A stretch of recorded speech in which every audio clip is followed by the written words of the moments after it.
घटना घट गई रे, अब पटना के लड़का एगो फट गई रे। इस गाने को आप सबने इंस्टा पे ट्रेंडिंग पे लाया, बहुत बहुत शुक्रिया सोनू जी। और आने वाले टाइम पे बहुत सारे ऐसे गाने जो सोनू जी का लिखा हुआ है आप सबके बीच में बहुत जल्दी आएगा। कि रहनी बनावत इंस्टा पर रील हो, कि हमरा के देखते हो गइल गिल हो, मनवा के सपना सलट गइल रे। मरीन ड्राइव एगो घटना घटना घटना घटना, मरीन ड्राइव एगो घटना घट गइल रे, अब पटना के लड़का एगो फट गइल। मरीन ड्राइव एगो घटना घट गइल रे, पटना के लड़का एगो फट गइल रे। रहनी बनावत इंस्टा पर रील हो, हमरा के देखते हो गइल गिल हो, हमरा के देखते हो गइल गिल हो, हमरा के देखते हो गइल गिल हो। रहनी बनावत इंस्टा पर रील हो, हमरा के देखते हो गइल गिल हो, हमरा के देखते हो गइल गिल हो, हमरा के देखते हो गइल गिल हो।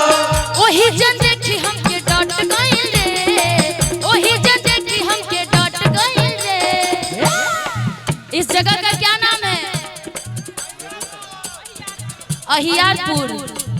मरीन ड्राइव एगो घटना घट गइल रे, घट गइल घट गइल घट गइल। मरीन ड्राइव एगो घटना घट गइल रे, अहियारपुर के लइका एगो फट गइल।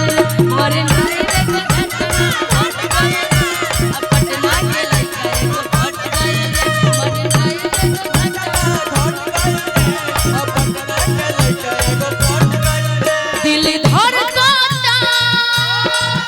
दिल धड़कता, केहू के प्यार में, केहू के प्यार, बोलो, केहू के प्यार में, केहू के प्यार में मन मस्त भइल बा मस्ती में, दिल बैठल प्यार के बस्ती।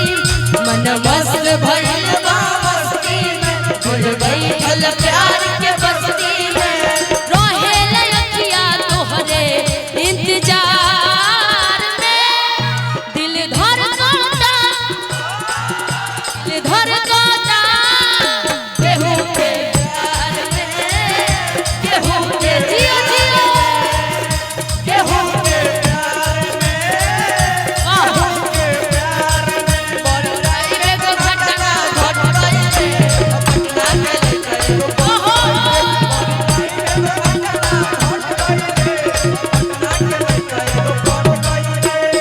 लेकिन सोनू जी आपने इसका लिरिक्स अलग बनाया, लेकिन मंचों के दौरान मैंने लिरिक्स इसका चेंज किया, मैं सुनाती हूँ आपको। फॉर्च्यूनर में हमके घुमावे,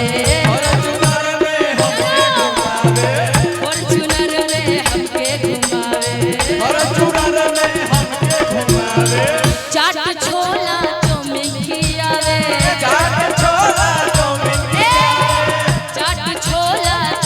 खियावे।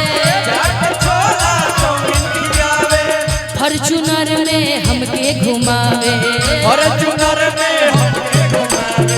चाट छोला चौमिन खियावे, चाट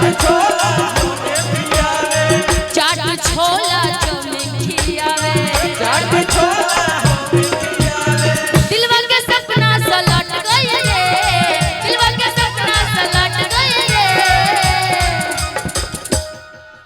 अब बेगूसराय में घटना घट गइल रे, थोड़ा ताली बजा कर के माजा बाजियो। मरीन ड्राइव एगो घटना घट गइल रे, अहियारपुर के लइका एगो फट गइल। मरीन ड्राइव एगो घटना घट गइल रे, पटना के लइका एगो फट गइल। मरीन ड्राइव एगो घटना घट गइल रे। तुझको ना देखूं तो जी घबराता है, तुझको ना देखूं तो जी घबराता है, देख तुझको दिल को मेरे चैन आता है।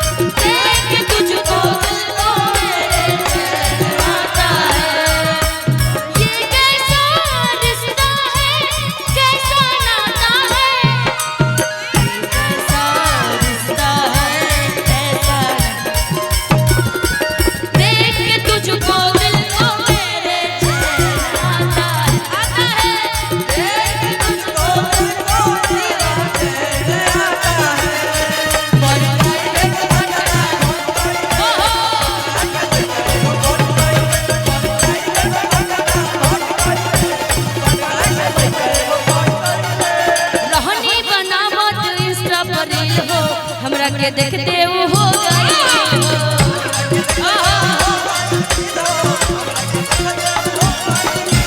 कहानी बनावत इंस्टा पर रील हो हमरा के देखते वो हो गई हो इंस्टा आईडी निशा पर भेज देना ओही जन देखे हम के डाट गए ओही जन देखे हम के डाट गए। दिव्य साई एंटरटेनमेंट के संयोजक जिंकू भैया सुमित बाबू की तरफ से बहुत प्यारा सा आशीर्वाद, बहुत बहुत शुक्रिया। लक्ष्मी का आगमन तो हुआ सुमित जी के कारण, बड़ा ये सौभाग्य से मिलता है ना जी। बहुत बहुत शुक्रिया सुमित जी। कौन है सुमित जी? अरे क्या बात है, भगवान करे आपको 200 करोड़ आपके घर में हो, इसकी बड़ी जरूरत थी ना जी। क्योंकि हम कलाकार हैं, हम कलाकारों के घर में यही तो हम कलाकारों की मतलब वो होता है, क्या कहते हैं, फायदा होता है। चाहे हमारी भी शादी होगी तो सीवेश जी फ्री में आएंगे ना जी। हमारे भी गांव वाले सब देखेंगे, अरे सीवेश जी ऐसे दिखते हैं, अच्छा ऐसा है क्या। यही कलाकारों के लिए, हम लोग के लिए फायदे की बात होती है ना जी। बाकी तो सब जगह पैसे से जाती है, कलाकार कलाकार की मित्रता होता है ना जी, अपनापन होती है। लेकिन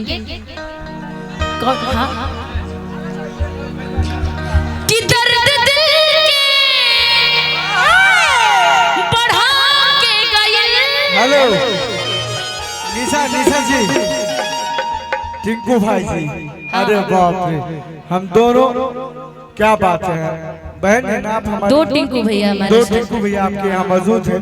हम सबों के हर दिल अजीज, हम सबों को प्यार करने वाले आदरणीय मनोज भैया, नवादा ना, नवादा, और बहुत ही अच्छे शुभचिंतक उनकी तरफ से 500। एक छोटी सी फरमाइश है उनकी, धोवती तोहरी मंदिरिया। आपके मुंह से सुनते हैं, आपके बहुत बड़े फैन हैं और होने दीजिए। अभी हम आ गए हैं। अब एक भजन था जिसको आप सभी ने बड़ा प्यार आशीर्वाद दिया। भजन ऐसे था कि धोती धोती तोहरी मंदिरिया कि हाथवा खियाइले हो किताबो नाही काहे मैया कि दया तोहराइले हो ताबो नाही काहे मैया। इस भजनों को आप सभी ने बड़ा प्यार आशीर्वाद दिया। टाइम तो काफी कम है लेकिन कोशिश रहेगी धीरे धीरे, क्योंकि और भी बहुत सारे कलाकार हैं। मुकेश जी हम चाहेंगे एक बार आप एक आवश्यक सूचना, विकास यादव जी आपको मधेपुरा निकलना है, आप अपनी गाड़ी के पास चले जाएं। बबलू जी खोज रहे हैं। और एक आवश्यक सूचना, एक बच्ची खो गई है, एक बच्ची खो गई है।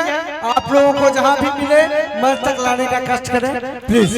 यदि ना ला सके तो गाड़ी और बच्चे दोनों निशा उपाध्याय को दे दे। गाड़ी की भी जरूरत है ना जी।